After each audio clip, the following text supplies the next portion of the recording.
Hi friends, welcome to my channel.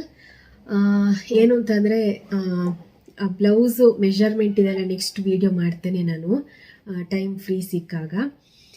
ಮೊನ್ನೆ ನಾನು ಸಾರಿಗೆ ಗುಂಡೆ ಹಾಕಿದ್ದೆ, ತೋರಿಸಿದ್ದೆ ನಾನು. ಮತ್ತು ಅವ್ರದ್ದೇ ಸಾರಿ ಫಾಲ್ ಹಾಕೋದು ಸ್ವಲ್ಪ ಆಲ್ಟ್ರೇಷನ್ ಎಲ್ಲ ಇತ್ತು, ಅದೆಲ್ಲ ಮಾಡಿಬಿಟ್ಟು ಇವರು ನನಗೆ ಕೊಟ್ಟಿರೋ ಇನ್ನೊಂದು ಕಸ್ಟಮರ್ ಕೊಟ್ಟಿರೋ ಬ್ಲೌಸು ಆಲ್ಮೋಸ್ಟ್ 1 ವೀಕ್ ಆಗ್ತಾ ಬಂತು. ಬಟ್ ಅವ್ರಿಗೇನು ಅರ್ಜೆಂಟ್ ಇಲ್ಲ, ಆಗ ಅದು ಕೊಟ್ಟಿದ್ದೆ. ಮತ್ತು ಸ್ವಲ್ಪ ಹುಷಾರಿರಲಿಲ್ಲಲ್ಲ, ಹಾಗಾಗಿ ನಾನು ಹೊಲಿಯಕ್ಕೆ ಹೋಗಿರಲಿಲ್ಲ.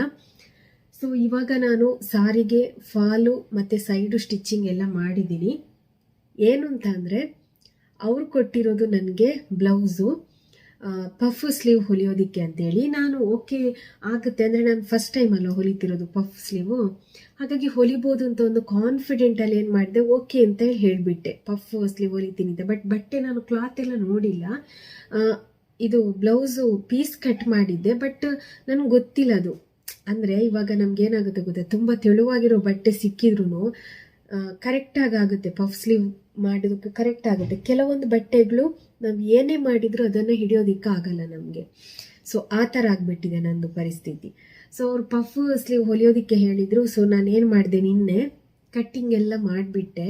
ಬಟ್ಟೆ ಎಷ್ಟು ಬೇಕು ಏನು ಅಂತೆಲ್ಲ ನೋಡ್ಕೊಂಡು ಕಟ್ಟಿಂಗ್ ಎಲ್ಲ ಮಾಡಿಬಿಟ್ಟೆ ನಾನು. ಸೊ ಏನಾಯಿತು ಅಂತಂದರೆ, ದೊಡ್ಡ ಬಾರ್ಡ್ರ್ ಬರುವಂಥದ್ದನ್ನು ಬೆನ್ನಿಗೆ ಬ್ಯಾಕ್ ಸೈಡ್ ಹಾಕಿಬಿಟ್ಟೆ. ಏನಕ್ಕಂತಂದರೆ ಸ್ವಲ್ಪ ಡಿಸೈನ್ ಇರಲಿ, ಸುಮ್ಮನೆ ಅದು ವೇಸ್ಟ್ ಆಗುತ್ತೆ ಅಲ್ವಾ ಅಂತ ಹೇಳ್ಬಿಟ್ಟು. ಸೊ ಈಗ ನೋಡಿದರೆ ಅದು ಪಫ್ ಸ್ಲೀವ್ ಹಿಡಿಯೋದಕ್ಕೇ ಆಗ್ತಾಯಿಲ್ಲ. ಇವಾಗ ಇವರು ಕೊಟ್ಟಿರೋದು ರೆಡಿ ನೋಡಿ, ಇದು ಪಫ್ ಸ್ಲೀವು. ಇದು ಕೂಡ ಏನು ಅಷ್ಟೊಂದು ಚೆನ್ನಾಗಿ ಬಂದಿಲ್ಲ ಫಿನಿಶಿಂಗ್ ಎಲ್ಲ. ಇಲ್ಲಿ ನೋಡಿ, ಈ ಥರ ಇದೆ ನೋಡಿ. ಇದೇನು ಅವರು ಫಿನಿಶಿಂಗ್ ಅನ್ನುವಂಥದ್ದನ್ನು ಕೊಟ್ಟಿಲ್ಲ. ಇಲ್ಲೇನಾದರೂ ಅವ್ರು ಮಾಡಬೇಕಿತ್ತು, ಅವಾಗ ಚೆನ್ನಾಗಿ ಬರ್ತಾ ಇತ್ತು. ಸೊ ಈ ಥರ ಪಫ್ ಸ್ಲೀವ್ ಇದೊಂದು ಅಳತೆಗೆ ನನಗೆ ಕೊಟ್ಟಿದ್ದಾರೆ ಅವರು. ಈ ಥರ ಇದೆ ನೋಡಿ. ಇದು ಬೆನ್ನಿ ಇಲ್ಲಿ ಹಿಂಭಾಗಕ್ಕೂ ಅಷ್ಟೇ ಏನಿದು ಮಾಡಿಲ್ಲ. ಅಂದರೆ ಇದು ಸ್ವಲ್ಪ ದಪ್ಪ ಇದೆ ಬಟ್ಟೆ, ಹಾಗಾಗಿ ಏನು ತೊಂದರೆ ಇಲ್ಲ.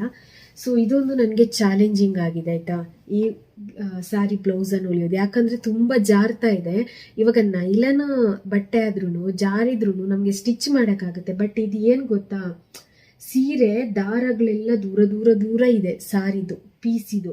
ಹಾಗಾಗಿ ಆ ಥರ ದೂರ ಇದ್ದಾಗ ನಾವು ಎಷ್ಟೇ ಈ ಥರ ಪಫನ್ನು ಚೆನ್ನಾಗಿ ಹಿಡಿದ್ರೂ ಅದು ಜಾರ್ಕೊಂಡು ಬಿಡುತ್ತೆ, ಬರೋದೇ ಇಲ್ಲ. ಎಷ್ಟೇ ಹಿಡಿದ್ರೂ ಬರಲ್ಲ. ಸೊ ನೋಡಿ, ಇವಾಗ ಸೈಡ್ ಸ್ಟಿಚ್ಚಿಂಗ್ ಕೂಡ ಅಷ್ಟೇ, ನಾನು ಕಷ್ಟದಲ್ಲಿ ಈ ಥರ ಇದನ್ನು ಮಾಡಿದ್ದು ನೋಡಿ. ಫೋಲ್ಡಿಂಗ್ ಮಾಡಿ ಹೆಂಗಾದ್ರೂ ಚೆನ್ನಾಗಿ ಬರಬೇಕು ಅಂತ ಹೊಲ್ದಿದ್ದೀನಿ. ನಿಮಗೆ ಸೀರೆನ ನೋಡಬೇಕಾದ್ರೆ ಗೊತ್ತಾಗುತ್ತೆ ನೋಡಿ ಎಷ್ಟು ತೆಳುವಾಗಿದೆ ಸೀರೆ ಅಂತ. ಫಾಲು ಹಾಕಿಬಿಟ್ಟಿದ್ದೀನಿ ಸಾರಿಗೆ, ಇದಕ್ಕೆ ಫಾಲ್ ಹಾಕಿದೆ ನೋಡಿ, ಎಷ್ಟು ತೆಳುವಾಗಿದೆ ಸಾರಿ ಅಂತೇಳಿ.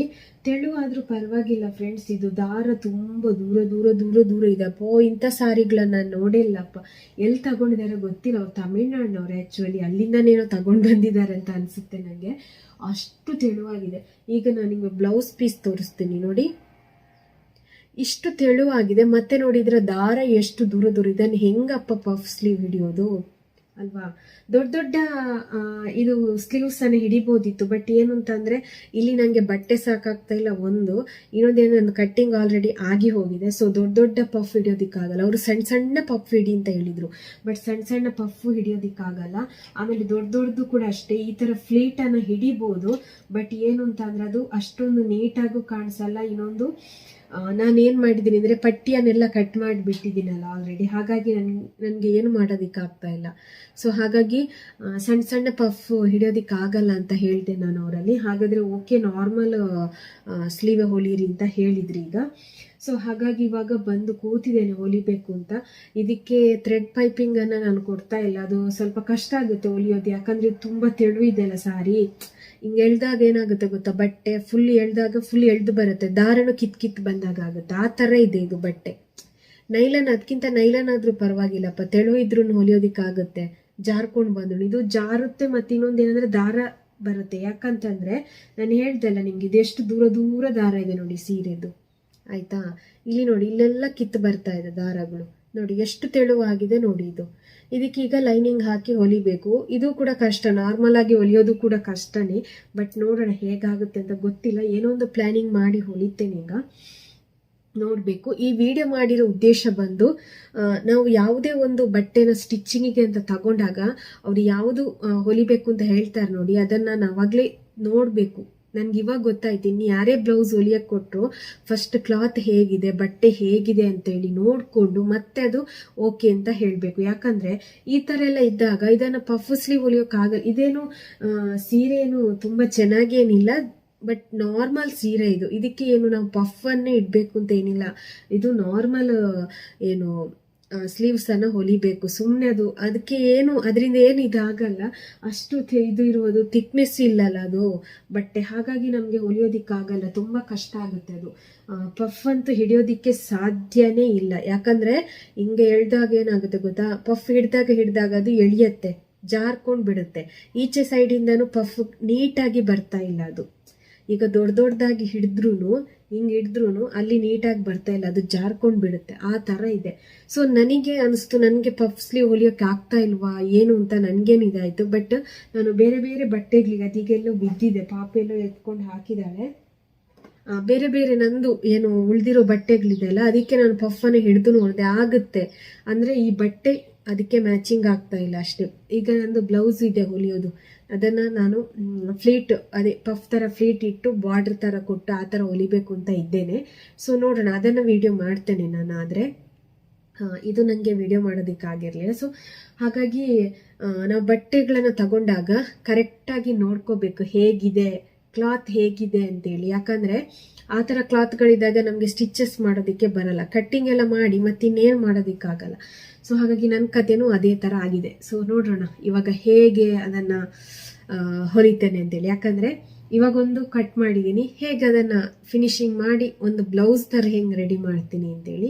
ಸೊ ಹಾಗಾಗಿ ನೀವು ಕೂಡ ಅಷ್ಟೇ, ಫಸ್ಟ್ ಸ್ಟಾರ್ಟಿಂಗ್ ಹೊಲಿಬೇಕಾದ್ರೆ ಕೇರ್ಫುಲ್ ಆಗಿ ನಾನು ತುಂಬ ಅಂದರೆ ಈಗ ನನಗೆ ಸ್ಟಿಚಿಂಗ್ ಬರುತ್ತೆ ಅಂತೇಳಿ ನಾನು ಹೊಗಳ್ಕೊಳ್ಳಲ್ಲ. ಯಾಕಂದರೆ ನಾನು ಯಾವುದೇ ಇದು ಸ್ಟಿಚಿಂಗ್ ಮಾಡಬೇಕಾದ್ರೆ ಅಷ್ಟು ನಿಧಾನವಾಗಿ ಸ್ಟಿಚಿಂಗ್ ಮಾಡ್ತೀನಿ, ನನಗೆ ಅದು ಪರ್ಫೆಕ್ಟಾಗಿ ಬರಬೇಕು. ಹಾಗಾಗಿ ತುಂಬ ಅಂದರೆ ತುಂಬ ತಲೆ ನನಗೆ ನೋವಾಗ್ತಾ ಇತ್ತು, ಅಯ್ಯೋ ಪಫ್ ಸ್ಲೀವ್ ಹೇಳ್ಬಿಟ್ಟು ಹೊಲಿಯೋಕ್ಕಾಗ್ತಿಲ್ವಲ್ಲ ಅಂತ. ಮತ್ತೆ ನೋಡಿದಾಗ ಈ ಬಟ್ಟೆ ಪ್ರಾಬ್ಲಮ್, ಏನು ಮಾಡೋದು ಹೇಳಿ, ಏನು ಮಾಡೋದಕ್ಕಾಗಲ್ಲ. ನಾನು ನನ್ನ ಕ್ಲಾತನ್ನು ಇಟ್ಕೊಂಡು ನೋಡಿದೆ, ಅದರಲ್ಲಿ ಚೆನ್ನಾಗಿ ಫ್ಲೀಟ್ ಹಿಡಿಯೋದಕ್ಕಾಗುತ್ತೆ. ಸೊ ಏನು ಮಾಡೋದಕ್ಕೆ ಆಗಲ್ಲ. ಸೊ ಹಾಗಾಗಿ ನಂತರ ನೀವು ಮಾಡೋದಕ್ಕೆ ಹೋಗ್ಬಿಡಿ. ಅದಕ್ಕೆ ಬಟ್ಟೆ ಹೇಗಿದೆ ಅಂತೇಳಿ ನೋಡ್ಕೊಳ್ಳಿ. ತುಂಬ ತೆಳುವಾಗಿರುವಂಥದ್ದನ್ನೆಲ್ಲ ಪಫ್ ಎಲ್ಲ ಹಿಡಿಯೋದಕ್ಕೆ ಹೋಗ್ಬಿಡಿ, ಅದು ಆಗೋದೇ ಇಲ್ಲ ಏನು ಮಾಡಿದ್ರು. ಮತ್ತು ಬಟ್ಟೆ ಕೂಡ ತುಂಬ ಬೇಕಾಗುತ್ತೆ ಅದಕ್ಕೆ. ಸೊ ಆ ಥರ ಎಲ್ಲ ಆಗಲ್ಲ. ಚೆನ್ನಾಗಿರೋ ಕ್ಲಾತ್ ಆದರೆ ನಾವು ಎಷ್ಟು ಸಣ್ಣ ಪಫ್ ಹಿಡಿಯೋದಕ್ಕೂ ಆಗುತ್ತೆ. ಬಟ್ ಬಟ್ಟೆ ಚೆನ್ನಾಗಿಲ್ಲ ಅಂದರೆ ಏನು ಮಾಡೋದಕ್ಕೂ ಆಗಲ್ಲ. ಸೊ ನೋಡೋಣ ಹೇಗೆ ಹೊಲಿತೇನೆ ಬ್ಲೌಸ್ ಅಂತೇಳಿ. ಓಕೆ, ಇವಾಗ ನೋಡಿ ಸ್ಲೀವ್ಸನ್ನು ಈ ರೀತಿಯಾಗಿ ರೆಡಿ ಮಾಡಿದೆ ನಾನು. ಸ್ಲೀವ್ಸಿಗೂ ಕೂಡ ಅಷ್ಟೇ, ಇದೆಲ್ಲ ನಾನು ಕಟ್ಟಿಂಗ್ ಮಾಡಿದ್ದೆಲ್ಲ ಆಲ್ರೆಡಿ.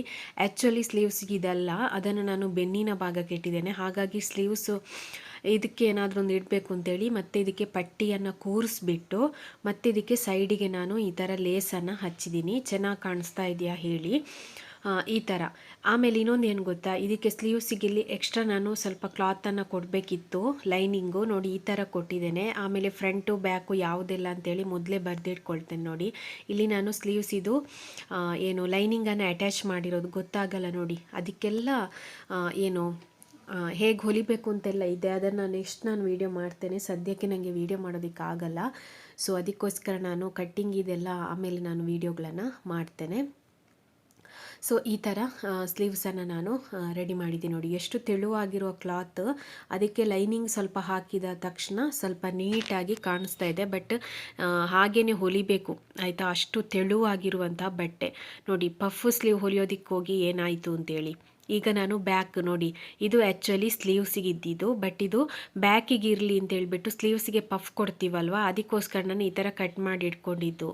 ಆಮೇಲೆ ನೋಡಿದರೆ ಅದು ಪಫ್ ಹಿಡಿಯೋದಕ್ಕಾಗಿರಲಿಲ್ಲ, ಅಷ್ಟು ತೆಳುವಾಗಿರೋ ಬಟ್ಟೆ. ಸೊ ಹಾಗಾಗಿ ನೋಡಿ ಈ ಥರ ಈಗ ಬ್ಯಾಕ್ ಪಟ್ಟಿ ಇಲ್ಲಿ ಕೊಟ್ಬಿಟ್ಟು ಈ ಥರ ಸ್ಟಿಚಸ್ ಮಾಡಿದ್ದೀನಿ ನೋಡಿ. ಬ್ಯಾಕ್ ರೌಂಡ್ ಶೇಪ್ ಇಟ್ಟಿದ್ದೀನಿ, ಈ ಥರ ಆಯಿತು. ನೆಕ್ಸ್ಟ್ ಇವಾಗ ಈ ರೌಂಡ್ ಶೇಪಿಗೆ ಲೇಸ್ ಹಚ್ಚಿದ್ದೀನಿ. ಇದೇನು ಸಿಂಪಲ್ ಸಾರಿ, ಇದೇನು ಜಾಸ್ತಿ ರೇಟ್ ಇದೆಲ್ಲ, ಒಂದು 200 ಸಾರಿ ಇರ್ಬೋದೇನೋ, ಅಷ್ಟು ತೆಳುವಾಗಿತ್ತಪ್ಪ ಸೀರೆ. ಈಗ ಲೈನಿಂಗ್ ಕೊಟ್ಟಾದ ನಂತರ ಸ್ವಲ್ಪ ಲುಕ್ ಬಂತು ಬ್ಲೌಸಿಗೂ ಕೂಡ. ಸೊ ಹಾಗಾಗಿ ಅಷ್ಟು ತೆಳುವಾಗಿರೋದು, ಇದು ಹೊಲಿಯೋದು ಕೂಡ ಒಂಥರ ಏನು ಗೊತ್ತಾ, ಚಾಲೆಂಜಿಂಗ್. ತೆಳುವಾಗಿರುವಂಥ ಬಟ್ಟೆ ಅಂದರೆ ಆಚೆ ಈಚೆ ಅದು ಜಾರ್ತಾ ಇರುತ್ತೆ. ಸೊ ಹಾಗಾಗಿ ಇದು ಬಂದು ಫ್ರಂಟ್ ನೋಡಿ, ಫ್ರಂಟ್ ರೌಂಡ್ ಶೇಪ್ ಯಾವ ಥರ ಬಂದಿದೆ ಅಂತೇಳಿ. ಸೊ ಈ ಥರ ಹೊಲಿದಿದ್ದೀನಿ ಈಗ ಫ್ರಂಟನ್ನು ನಾನು. ಹಾಗಾಗಿ ನಾವು ಹೊಲಿಯೋಕ್ಕೆ ಬಟ್ಟೆಯನ್ನು ತಗೊಂಡಾಗ ಅವ್ರು ಏನು ಹೇಳ್ತಾರೆ ಅದನ್ನು ನೋಡಿಕೊಂಡು ಬಟ್ಟೆನ ನೋಡ್ಕೊಳ್ಳಿ. ಪಫ್ ಸ್ಲೀವಿಗೆಲ್ಲ ತುಂಬ ತೆಳುವಾಗಿರುವಂಥ ಬಟ್ಟೆ ಅದು ಎಳೆಯುತ್ತೆ. ಇದರದ್ದು ದಾರ ಕೂಡ ತುಂಬ ದೂರ ದೂರ ದೂರ ಇದೆ. ಹತ್ರ ದಾರ ಇದ್ದರೆ ಏನಾಗಲ್ಲ. ಇದು ಏನಾಯ್ತಾ ಕ್ಲಾತ್ ಇದು. ಸೊ ನೋಡಿ ಇವಾಗ ಎದುರುಗಡೆ ಇದೆಲ್ಲ ಟಕ್ಸ್ ಎಲ್ಲ ಹಿಡಿದು ಬಿಟ್ಟಿದೆ ನೋಡಿ. ಈ ಥರ ಬರಬೇಕು ನೋಡಿ, ಈ ಥರ ಬರುತ್ತೆ. ಇಲ್ಲಿ ಪಫ್ ಹಿಡಿದಾಗ ನಮಗೆ ಈ ಥರ ರೌಂಡ್ ಶೇಪಲ್ಲಿ ಅದು ಚೆನ್ನಾಗಿ ಈ ಥರ ಕೂತಿರ್ಬೇಕು, ಆವಾಗಲೇ ಕರೆಕ್ಟಾಗಿ ಬರೋದು. ಇನ್ನು ಅವರಿಗೆ ನಾನು ಬ್ಲೌಸ್ ಕೊಟ್ಟಿಲ್ಲ, ಆಗಿದೆ, ರೆಡಿ ಆಗಿದೆ, ಬಟ್ ಕೊಟ್ಟಿಲ್ಲ ಇನ್ನು. ಕೊಟ್ಟಮೇಲೆ ಇನ್ನು ಫಿಟ್ಟಿಂಗ್ ಎಲ್ಲ ಯಾವ ರೀತಿಯಾಗಿ ಬಂದಿದೆ ಅಂತೇಳಿ ಅವ್ರ ಹತ್ರ ಕೇಳಬೇಕು ಇನ್ನು. ನೆಕ್ಸ್ಟ್ ಹೇಳ್ತೇನೆ ನಾನು ನಿಮ್ಗೆ ಏನು ಹೇಳಿದರು ಅಂತೇಳಿ. ಸೊ ಹಾಗಾಗಿ ನೀವು ತಗೋಬೇಕಾದ್ರೆ ಬಟ್ಟೆ ಯಾವ ರೀತಿಯಾಗಿದೆ ಅಂತ ನೋಡ್ಕೊಂಡು ತಗೊಂಡು ಮತ್ತೆ ನೀವು ಪಫ್ ಸ್ಲೀವನ್ನು ಹೊಲಿಯೋದಕ್ಕೆ ಹೋಗಿ ಮೊದಲೇ ಕಟ್ಟಿಂಗ್ ಮಾಡಿ ಇಟ್ಕೊಂಡ್ರೆ ಆಮೇಲೆ ಪ್ರಾಬ್ಲಮ್ ಆಗುತ್ತೆ. ಬಟ್ ಆದ್ರೂ ನಾನು ಈ ಥರ ಕಟ್ಟಿಂಗ್ ಮಾಡಿದ್ರೂ ಹೇಗಾದರೂ ಒಂದು ಏನು ಬ್ಲೌಸನ್ನು ಹೊಲಿದ್ಬಿಟ್ಟೆ, ಏನಾದರೂ ಒಂದು ಸ್ವಲ್ಪ ಚೆನ್ನಾಗಿ ಕಾಣಿಸ್ಲಿ ಅಂತ ಹೇಳ್ಬಿಟ್ಟು ಈ ಥರ ಹೊಲಿದ್ಬಿಟ್ಟಿದ್ದೀನಿ. ಸೊ ಅದಕ್ಕೋಸ್ಕರ ಏನೇ ಮಾಡಿದರೂ ತಪ್ಪು ಮಾಡಿದಾಗ ಅದನ್ನು ಮತ್ತೇನಾದರೂ ತಿದ್ದುಕೊಂಡು ಅದನ್ನು ಇದು ಮಾಡುವಂಥ ಒಂದು ಚಾಣಾಕ್ಷತನ ಕೂಡ ನಮಗೆ ಬೇಕಾಗುತ್ತೆ ಬ್ಲೌಸ್ ಹೊಲಿಯೋದ್ರಲ್ಲಿ. ಇದರಲ್ಲಿ ನನ್ನ ತಪ್ಪೇನಿಲ್ಲ. ಅವರು ಪಫ್ ಸ್ಲೀವ್ ಹೊಲಿ ಅಂತ ಹೇಳಿದ್ರು, ನಾನು ಬಟ್ಟೆ ಎಲ್ಲ ನೋಡಿಲ್ಲ. ಆಮೇಲೆ ಬಟ್ಟೆ ಹೊಲಿಬೋದು ಅಂತ ನಿಜವಾಗ್ಲೂ ಹೇಳ್ಬೇಕಂದ್ರೆ ನಾನು ಬೇರೆ ಬಟ್ಟೆಗಳನ್ನೆಲ್ಲ ಪಫ್ ಹಿಡ್ದು ನೋಡ್ತೀನಿ, ಅದೆಲ್ಲ ಆಗುತ್ತೆ. ಬಟ್ ಈ ಕ್ಲಾತ್ ಆಗ್ತಾ ಇರಲಿಲ್ಲ, ತುಂಬ ಜಾರ್ತಾ ಇತ್ತು, ಮತ್ತು ಅದು ಪಫು ನೀಟಾಗಿ ಬರ್ತಾನೂ ಇರಲಿಲ್ಲ. ಸೊ ನೋಡಿ ಇದೀಗ ಬ್ಯಾಕ್ ಇದು ಫಿನಿಶಿಂಗ್ ಆಗಿರೋದನ್ನು ನಿಮಗೆ ತೋರಿಸ್ತಾ ಇದ್ದೀನಿ. ಇದು ಅವ್ರದ್ದು ರೆಡಿ ಕೊಟ್ಟಿರೋ ಬ್ಲೌಸು, ಇದು ನಾನು ಹೊಲಿದಿರೋದು. ಸ್ವಲ್ಪ ಪರ್ಫೆಕ್ಟ್ ಅಂತೇಳಿ ಅನಿಸ್ತು ನನಗೆ. ಇದು ಈಗ ನಾನು ಹೊಲಿತಾ ಇರೋದು 4ನೇ ಬ್ಲೌಸು. 3 ಬ್ಲೌಸ್ 3 ಕಸ್ಟಮರಿಗೆ ಕೊಟ್ಟಿದ್ದೇನೆ. ಇದೀಗ 4ನೇ ಕಸ್ಟಮರ್ ಇದು. ಅಂದರೆ ಒಬ್ಬರು ಕಸ್ಟಮರ್ 2 ಬ್ಲೌಸ್ ತಗೊಂಡಿದ್ರು, ಇನ್ನೊಂದು ಕಸ್ಟಮರ್ 1 ಬ್ಲೌಸು, 3 ಬ್ಲೌಸ್ ಆಯಿತು. ಇದೀಗ 3ನೇ ಕಸ್ಟಮರ್ ಇದು 4ನೇ ಬ್ಲೌಸನ್ನು ಹೊಲಿತಾ ಇರೋದು. ಸ್ವಲ್ಪ ನನಗೇನು ಇದು ಪರ್ಫೆಕ್ಟ್ ಅಂತ ಅನ್ನಿಸ್ತು ನನಗೇನು, ನಾನು ಚೆನ್ನಾಗಿ ಹೊಲಿದಿದ್ದೀನಿ ಅಂತೇಳಿ ಅನ್ನಿಸ್ತು. ಇನ್ನು ಫಿಟ್ಟಿಂಗ್ ಎಲ್ಲ ಯಾವ ರೀತಿಯಾಗಿದೆ ಅಂತೇಳಿ ಇನ್ನು ಅವ್ರ ಹತ್ರನೇ ಕೇಳಬೇಕಷ್ಟೇ, ಕರೆಕ್ಟಾಗಿ ಬಂದಿದೆಯಾ ಅಂತ. ಕರೆಕ್ಟಾಗಿ ಮಾಡಿದ್ದೀನಿ, ಇನ್ನು ಅವ್ರು ಹೇಳಬೇಕು ಹೇಗಾಗಿದೆ ಅಂತ ಹೇಳ್ಬಿಟ್ಟು ಅಷ್ಟೇ, ಬೇರೆ ಏನೂ ಇದಿಲ್ಲ.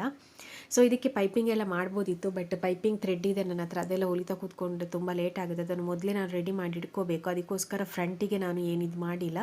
ಇದು ಹೇಗೋ ಸಿಂಪಲ್ ಅಲ್ವಾ, ಸ್ವಲ್ಪ ಇದಿರಲಿ ಅಂತೇಳಿ. ನೋಡಿ ಎಷ್ಟು ತೆಳುವಾಗಿದೆ ನೋಡಿ, ನಿಮಗೆ ಸಾರಿ ಗೊತ್ತಾಗುತ್ತೆ. ಈ ಸೈಡ್ನಲ್ಲಿ ನೋಡಿ ಈ ಥರ ಮಡಿಸಿ ನಾನು ಹೊಲಿದಿದ್ದೀನಿ. ಇದಕ್ಕೆ ಓವರ್ಲಾಕ್ ಮೆಷಿನ್ ಬೇಕು ಅಂತಲೇ ಇಲ್ಲ ಫ್ರೆಂಡ್ಸ್. ನೋಡಿ ಈ ಥರ ನೀವು ಈ ಥರ ಇಲ್ಲಿ ಮಡಿಸಿ ಹೊಲಿಬೋದು. ಒಂದು ಏನಂತಂದರೆ ಸ್ಲೀವ್ಸ್ ಹತ್ರ ಏನು ಮಾಡೋದಕ್ಕಾಗಲ್ಲ, ಇದಕ್ಕೆ ಮಾತ್ರ ಓವರ್ಲಾಕ್ ಬೇಕು.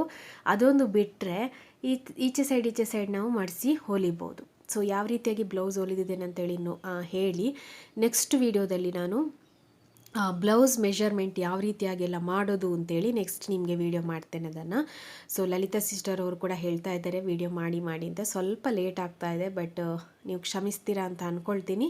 So next video blouse measurement ಯಾವ ರೀತಿಯಾಗಿ ಮಾಡೋದು ಬ್ಲೌಸನ್ನು ಹಿಡ್ಕೊಂಡು ಅಂತೇಳಿ ನೆಕ್ಸ್ಟ್ ವಿಡಿಯೋ ಬರುತ್ತೆ. Okay, bye friends.